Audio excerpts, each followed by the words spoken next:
Hello friends, টেক্সারিং online চ্যানেলে আপনাদের সকলকে জানাই স্বাগতম। এক্ষুনি আবার লকডাউন নিয়ে গোটা রাজ্য জুড়ে বেরিয়ে এসেছে একটা বিরাট বড় খবর। আবারও কি বাড়তে চলেছে লকডাউন? ঈদের দিন লকডাউন কি শিথিল হবে? সাথে সাথে লোকাল ট্রেন পরিষেবা কবে থেকে চালু হবে?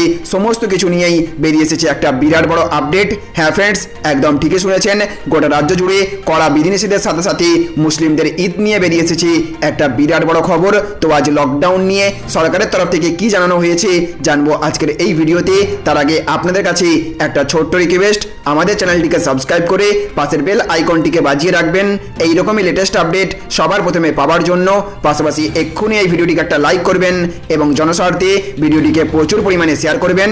তো ফ্রেন্ডস, আপনি এই মুহূর্তে গোটা দেশে লকডাউন পুনরায় জারি করার পক্ষে না বিপক্ষে অবশ্যই কমেন্ট বক্সে ইয়েস অথবা নো লিখে জানাবেন। তো দেখুন, এখানে বলা হচ্ছে নিয়ম না মানলে বাড়বে বিধিনিষেধ, হাত জোড় করে রাজ্যবাসীকে আবেদন ফিরহাদ হাকিমের। অন্যদিকে আবার বলা হয়েছে আগামীকাল থেকে জনসাধারণের জন্য ফের বাড়ছে মেট্রো সংখ্যা, কখন পাবেন ট্রেন রইল বিস্তারিত। অন্য আরও একটি আপডেটে বলা হয়েছে পর্যটকদের জন্য করোনা বিধিনিষেধে বদল, সিদ্ধান্ত নবান্নের। অন্য আরও একটি আপডেটে বলা হয়েছে নৈশকালীন কারফিউ কঠোরভাবে লাগু করার লক্ষ্যে ইংরেজ বাজার পুলিশের উদ্যোগে শুরু হলো টহলদারি। অন্যদিকে আবার বলা হয়েছে কড়াকড়ির মাত্রা নিয়ে দীঘার জেলা প্রশাসনকে নতুন নির্দেশ নবান্নের। কি জানালেন মুখ্য সচিব জানবো। অন্য আরও একটি আপডেটে বলা হয়েছে ঈদের কারণে শিথিল হচ্ছে লকডাউন, সুপ্রিম কোর্টে যাওয়ার হুঁশিয়ারি, ব্যাপক চাপে রাজ্য সরকার। অন্যদিকে আবার বলা হয়েছে 98 এর মধ্যেই 97টি নমুনাতেই মিলল ডেল্টা স্ট্রেন, করোনা নিয়ে নয়া আতঙ্ক সিকিমে।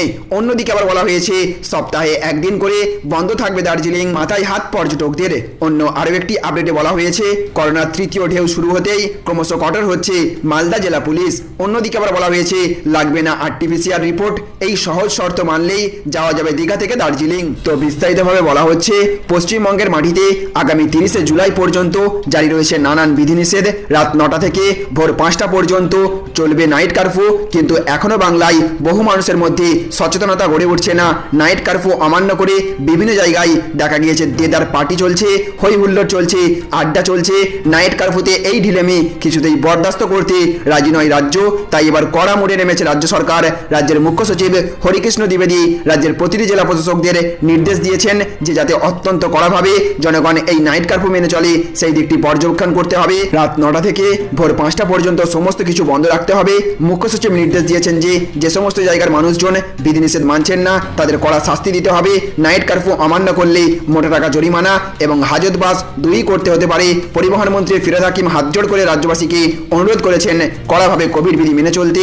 তিনি বলেছেন সংক্রমণ অনেকটাই কমে গেছে রাজ্যের বুকে, কিন্তু যদি আমরা বিধিনিষেধ না মেনে চলি তাহলে এই সংক্রমণ আবার বাড়তে পারে। সুতরাং আমাদের বিধি মানতেই হবে আমাদের সকলকে এবং নিজেদের পরিবার সমেত সমস্ত আত্মীয় স্বজনকে নিরাপদ রাখতে হবে।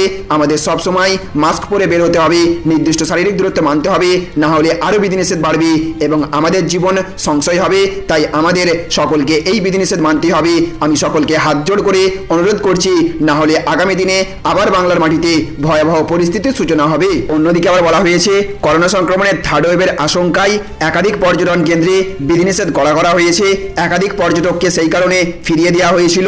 এতে পর্যটন শিল্পের ব্যাপক ক্ষতি হতে পারে। ফের নবান্নের তরফে দীঘা জেলা প্রশাসনকে নিয়মের কড়াকড়ি শিথিল করতে বলা হয়েছে, নইলে প্রভাব পড়বে পর্যটন শিল্পে। মুখ্য সচিব হরিকৃষ্ণ দ্বিবেদী নিয়মের কড়াকড়ি নিয়ে তথ্য পেশ করেছে। লকডাউন শিথিল হতেই দীঘা মন্দারমণিতে পর্যটকদের ঢল নেমেছে। গাড়িতে করে পর্যটকরা আসতে শুরু করেছিলেন শহর সৈকতে। পর্যটনে এক প্রকার জোয়ার এসেছিল গত কয়েকদিনে। হোটেল গেস্ট হাউস ভরতে শুরু করেছিল দীঘার সৈকতে। পর্যটকরা ভিড় শুরু করেছিলেন, কিন্তু পর্যটকদের হঠাৎ ভিড়ে নতুন করে সংক্রমণ বৃদ্ধির আশঙ্কা দেখা দেয়। পর্যটকদের ভিড়ে রাশ টানতে দুদিন আগে দীঘা প্রশাসন করোনা বিধি জারি করে। তাতে বলা হয়েছিল দীঘায় আসতে গেলে পর্যটকদের 2টি ডোজের করোনা টিকা থাকতেই হবে, সেই সার্টিফিকেট নিয়ে আসতে হবে তাদের এবং তার সঙ্গে আরটিপিসিআর টেস্টের নেগেটিভ রিপোর্টও দিতে হবে। তবেই পর্যটকরা হোটেলে বুকিং পাবেন বলে দীঘা জেলা প্রশাসনের পক্ষ থেকে জানানো হয়। গতকাল তার জেরে একাধিক পর্যটককে ফিরিয়ে দিয়েছে জেলা প্রশাসন। দীঘা প্রশাসনের পক্ষ থেকে কড়াকড়ির জেরে একাধিক হোটেল বুকিং বাতিল হয়ে যাচ্ছে, কারণ অনেকেরই সেকেন্ড ডোজের করোনা টিকাকরণ হয়নি।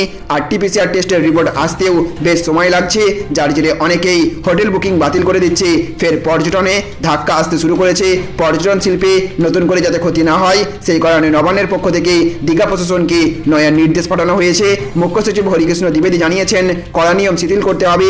আরটিপিসিআর টেস্টের পরিবর্তে র্যাপিড অ্যান্টিজেন টেস্ট করানো বাড়ানোর নির্দেশ দিয়েছে নবান্ন। শুধু দীঘা নয়, বীরভূম ডুয়ার্সেও বেড়াতে গেলে একাধিক করোনা বিধি মানতে হচ্ছে পর্যটকদের। বীরভূম জেলা প্রশাসনের পক্ষ থেকে কয়েকদিন আগেই নির্দেশিকা জারি করে বলা হয়েছে, করোনার 2টি ডোজের সার্টিফিকেট এবং RT-PCR টেস্টের নেগেটিভ রিপোর্ট হাতে থাকলে তবেই শান্তিনিকেতন এবং তারাপীঠে আসতে পারবেন সকলে। ডুয়ার্সের ক্ষেত্রেও একই নিয়ম লাগু করা হয়েছে। অন্যদিকে আবার বলা হয়েছে, বকরি ঈদের জন্য কেরল সরকার 3 দিন কড়া লকডাউনে বেশ কিছু ছাড় দিয়েছে, যা নিয়ে জাতীয় স্তরে তীব্র সমালোচনা শুরু হয়েছে। অনেকেই বলছেন, তুষ্টিকরণের রাজনীতি করতে গিয়ে মহামারী পরিস্থিতিকে গুরুত্ব না দিয়ে এই সিদ্ধান্ত নিয়েছে কেরলের বাম সরকার। কিন্তু বাংলার মুসলমান সমাজের একটা বড় অংশ কেরল সরকারের এই সিদ্ধান্তকে ভালোভাবে দেখছেন না। এক বাক্যে তারা মেনে নিচ্ছেন, একেবারেই বিধিনিষেধ আলগা করা উচিত নয়, এতে আখেরে মানুষেরই ক্ষতি।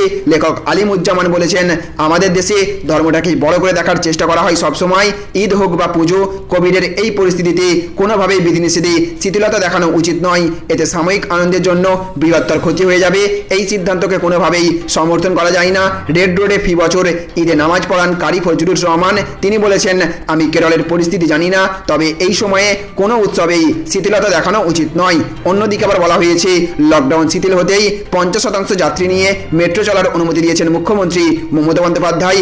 এরপরে শুক্রবার থেকে ছুটতে শুরু করেছে মেট্রো। তবে শুরুর প্রথম দিন থেকেই দেখা গেছে ভিড় ঠেলেই উঠতে হচ্ছে যাত্রীদের। সেই কারণেই এবার ফের একবার বাড়ানো হচ্ছে মেট্রো সংখ্যা। আগামীকাল থেকে ফের বাড়ছে মেট্রো। যাদের স্মার্ট কার্ড আছে তারাই সবার হতে পারবেন মেট্রোতে। মেট্রোর তরফে জানানো হয়েছে, 192টির বদলে আপ ডাউন মিলিয়ে মোট 208টি ট্রেন চালানো হবে।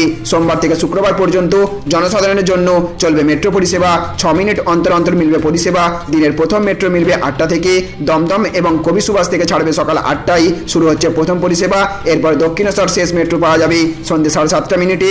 অন্যদিকে দমদম এবং কবি সুভাষ থেকে শেষ মেট্রো মিলবে রাত 8টায়। তাহলে ফ্রেন্ডস, বুঝতে পারলেন, আরও একবার রাজ্য সরকারের তরফ থেকে সমস্ত রাজ্যবাসীর উদ্দেশ্যে কড়াকড়িভাবে জানিয়ে দেওয়া হয়েছে, নবান্নের জারি করা নতুন নির্দেশিকা অবশ্যই সাধারণ মানুষকে কঠোরভাবে পালন করতে হবে। বিশেষ করে রাতের বেলা কোনোভাবেই নিয়ম অমান্য করলেই তার বিরুদ্ধে কঠোর ব্যবস্থা নেবে রাজ্য প্রশাসন বলে সরকারের তরফ থেকে জানিয়ে দেওয়া হয়েছে। ইতিমধ্যেই পরিবহন মন্ত্রী ফিরহাদ হাকিমের তরফ থেকেও স্পষ্ট জানিয়ে দেওয়া হয়েছে, যদি আগামী 30শে জুলাই পর্যন্ত সাধারণ মানুষ সরকারের নির্দেশিকা যথাযথভাবে পালন না করেন, তাহলে আরও একবার লকডাউনের মেয়াদ সরকারের তরফ থেকে বাড়িয়ে দেওয়ার ইঙ্গিত দিয়ে রেখেছেন। অর্থাৎ করোনা ভাইরাসের 3য় ঢেউয়ের কথা লক্ষ্য করে যাতে সাধারণ মানুষ আগাম সতর্কতা বজায় রাখে এবং যাতে রাজ্য সরকারের জারি করা বিধিনিষেধ কঠোরভাবে পালন করেন, সেই জন্যই আরও একবার রাজ্য সরকারের তরফ থেকে সতর্কবাণী শোনানো হয়েছে। অন্যদিকে যেহেতু আগামীকাল মুসলিমদের ঈদ রয়েছে, ঈদের দিন যাতে করোনার বিধিনিষেধ সঠিকভাবে পালন করা হয়, সেই জন্য প্রশাসনকে কঠোর হওয়ার নির্দেশ দেওয়া হয়েছে। উৎসবের দিন যাতে সংক্রমণ অত্যাধিক হারে বেড়ে না যায়, সেই দিকে অবশ্যই স্থানীয় প্রশাসনকে খেয়াল রাখার নির্দেশ জারি করা হয়েছে। পাশাপাশি যেহেতু এখনো পর্যন্ত রাজ্যে লোকাল ট্রেন ব্যবস্থা বন্ধ রাখা হয়েছে, তাই জানা যাচ্ছে আগামী 30শে জুলাইয়ের পরও হয়তো লোকাল ট্রেন ব্যবস্থা বেশ কিছুদিন বন্ধই থাকবে। করোনার রাজ্য সরকারের কারণ তরফ থেকে করোনা ভাইরাসের 3য় ঢেউ মোকাবিলা করার পরেই লোকাল ট্রেন চালানো সম্ভব হবে বলে বিশেষজ্ঞদের তরফ থেকে খবর পাওয়া যাচ্ছে। তো ফ্রেন্ডস, করোনা ভাইরাসের 3য় ঢেউয়ের কথা চিন্তা করে আপনি কি চান লোকাল ট্রেন সত্যিই কি চালু করে দেওয়া দরকার, নাকি এখনো বেশ কয়েকদিন অবশ্যই বন্ধ রাখা দরকার? কমেন্ট বক্সে ইয়েস অথবা নো লিখে জানাবেন। সাথে সাথে আপনি করোনা বিধি নিষেধ আরও একবার রাজ্য সরকারের তরফ থেকে বাড়ানোর পক্ষে না বিপক্ষে, সেটাও কমেন্ট বক্সে লিখে জানাবেন। তো ফ্রেন্ডস, এই ছিল আজকের গুরুত্বপূর্ণ আপডেট। আপনাদের কাছে বিশেষভাবে অনুরোধ, অবশ্যই সর্বদা মাস্ক পরবেন, সামাজিক দূরত্ব বজায় রাখবেন। আর ফ্রেন্ডস, ভিডিওটি ভালো লাগলে লাইক করবেন, জনস্বার্থে প্রচুর পরিমাণে ভিডিওটি শেয়ার করবেন। Thank you friends, thank you for watching.